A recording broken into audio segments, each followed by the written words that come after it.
भारत के लिए खतरा बन रहे घुसपैठियों की अब खैर नहीं होगी। विदेशियों की एंट्री पर सख्त नियम लागू होने जा रहे हैं। इमिग्रेशन बिल 2025 लोकसभा में पास हो गया है। विधेयक पर गृह मंत्री अमित शाह ने घुसपैठियों को सख्त लहजे में चेतावनी देते हुए कहा, भारत कोई धर्मशाला नहीं है। आव्रजन और विदेशी नागरिकों से संबंधित विधेयक लोकसभा में पारित हो गया है। केंद्रीय गृह मंत्री अमित शाह ने विधेयक पर चर्चा का जवाब देते हुए कहा कि देश में अल्पसंख्यक समूह सबसे सुरक्षित हैं। सरकार ने शरणार्थियों को हमेशा सुरक्षा प्रदान की है। अमित शाह ने इस बात पर जोर दिया कि आव्रजन राष्ट्रीय सुरक्षा से निकटता से जुड़ा हुआ है। देश की सीमाओं में प्रवेश करने वालों की निगरानी करना महत्वपूर्ण है।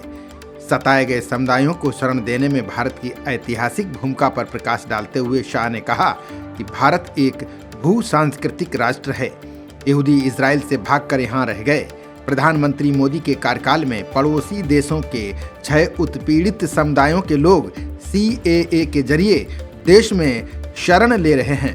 उन्होंने पर्यटक, शिक्षा, स्वास्थ्य सेवा और व्यवसाय के लिए भारत आने वाले सभी लोगों का स्वागत किया है। साथ ही उन्होंने कहा कि जो लोग देश के लिए खतरा पैदा करते हैं उनसे सख्ती से निपटा जाएगा।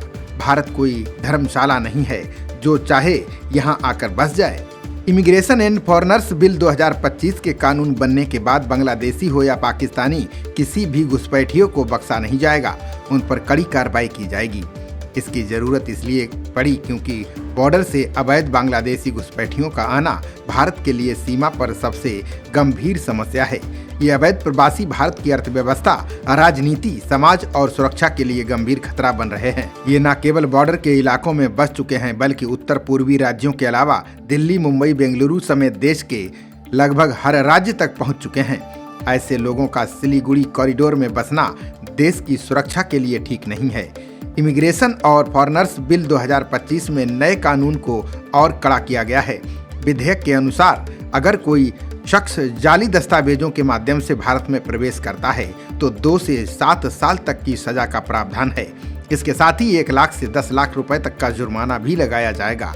वहीं वैलिड पासपोर्ट और वीजा के भारत में घुसपैठ करने वालों के खिलाफ भी सख्ती होगी। उन्हें 5 साल तक की सजा या 5 लाख रुपए तक का जुर्माना या दोनों एक साथ दिए जा सकते हैं। ये विधेयक पुलिस और इमिग्रेशन ऑफिसर को और अधिक शक्ति प्रदान करता है। ऐसे किसी भी मामले में पुलिस अधिकारी बिना वारंट के आरोपी को गिरफ्तार कर सकेंगे।